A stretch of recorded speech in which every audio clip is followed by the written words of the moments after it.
So I'm not totally sure how this video is going to turn out, but I do know that the powder coating video I made about the Edelbrock TPI seemed like it was a pretty big hit.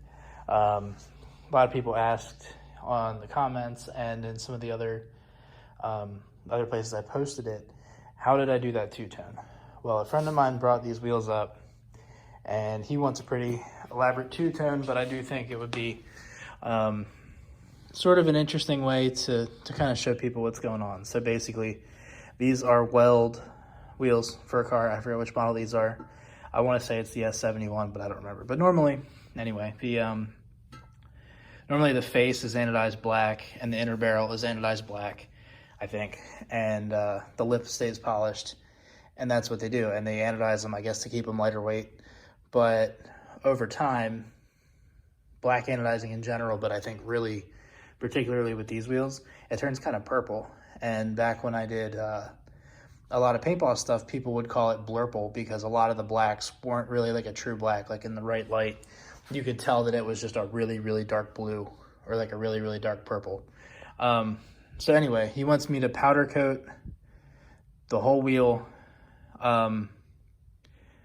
basically black in the barrel on the inside and the outside, and then these little windows or inserts, whatever you want to call them, he wants to leave them black as well. So that's not really a huge deal. You know, I can do all the work from behind, and we should just get minimal coverage on the front.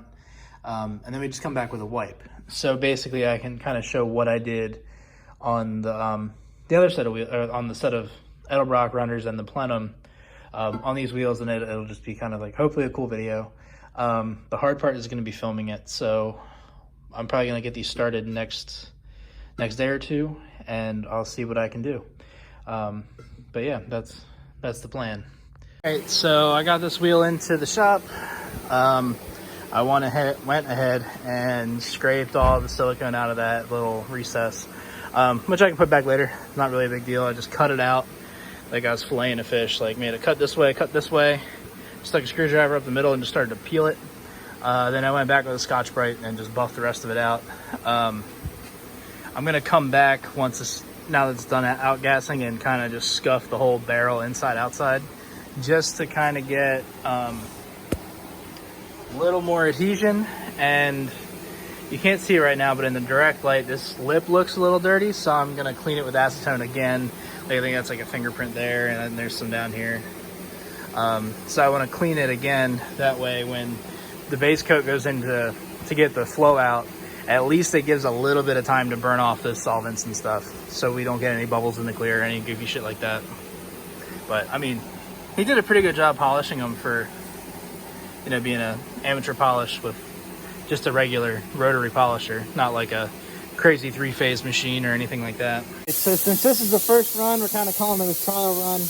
I went ahead and I sprayed it without, you know, filming or anything. So if you wanted a super mirror black wheel, I think we'd be in pretty good shape, other than like the lips that I've purposely avoided. So yeah, basically I've already gone around and checked all my corners and stuff. They're all good. Those look kind of funny, but that's on a spot we're wiping anyway, so we're good. So yeah, now basically I'm gonna take a towel in my hand and just clean all this off. And it's gonna take a while, but that's what he's paying me for. So gotta do the whole lip.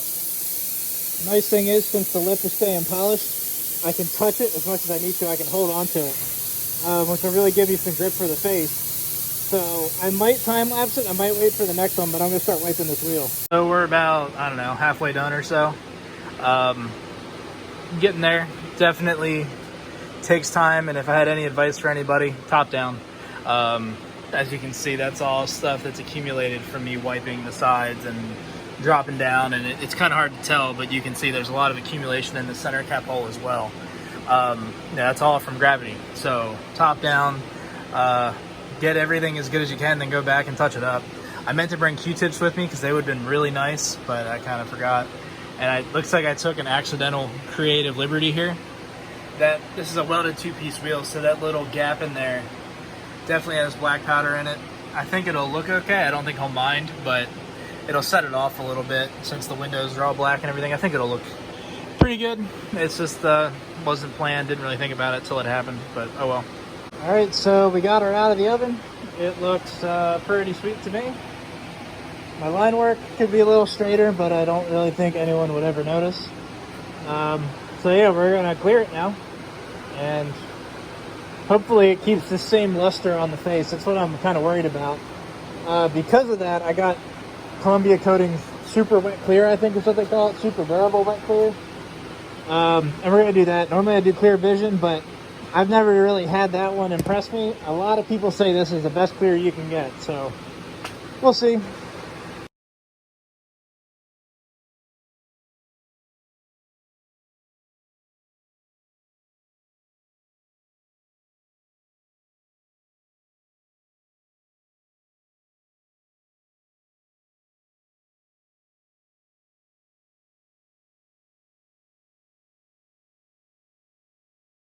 All right, so this is the last one.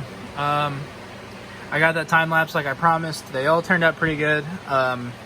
He ended up going no clear. The first one I did, I cleared, and I sent him pictures of it, and I was like, dude, I really don't like it. The bigger thing was once I sprayed the wheel with Prep All, you could start to see some of the scratches and stuff underneath that you couldn't see before. So then when you look at it now, you can see them, and I'm sure scratching this powder off induces a little bit more. I use wet towels the whole time to keep my hands damp, just to kind of pull the powder off a little bit and alleviate some of the abrasion. But I'm about to push this one in the oven, and then we can go look at the other ones.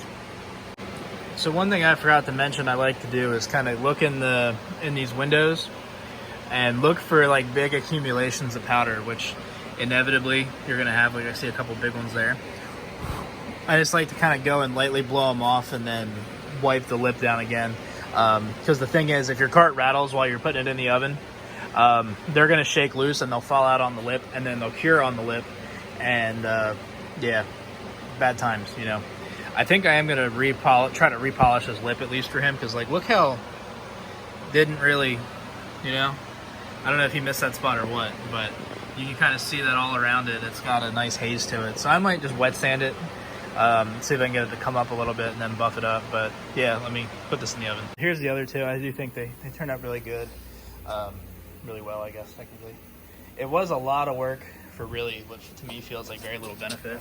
Like the black windows, black lug nut holes, they look sweet. But all things considered, it is a lot of work for just something so small. But you know, it is the little details that ultimately bring a car together and give you that good look, that next level up over somebody else, if you're into that kind of stuff. So anyway, no clear means that he can come back later and polish these scratches out, or like I said, I might try to do it for him, just a light polish. It shouldn't affect the powder that's on here. That should all be fine. So yeah, we'll see what I end up doing, but I think this will be the end of the video. So thank you guys for watching. Hope you enjoyed it. Hope you learned something. And I'll see you next time.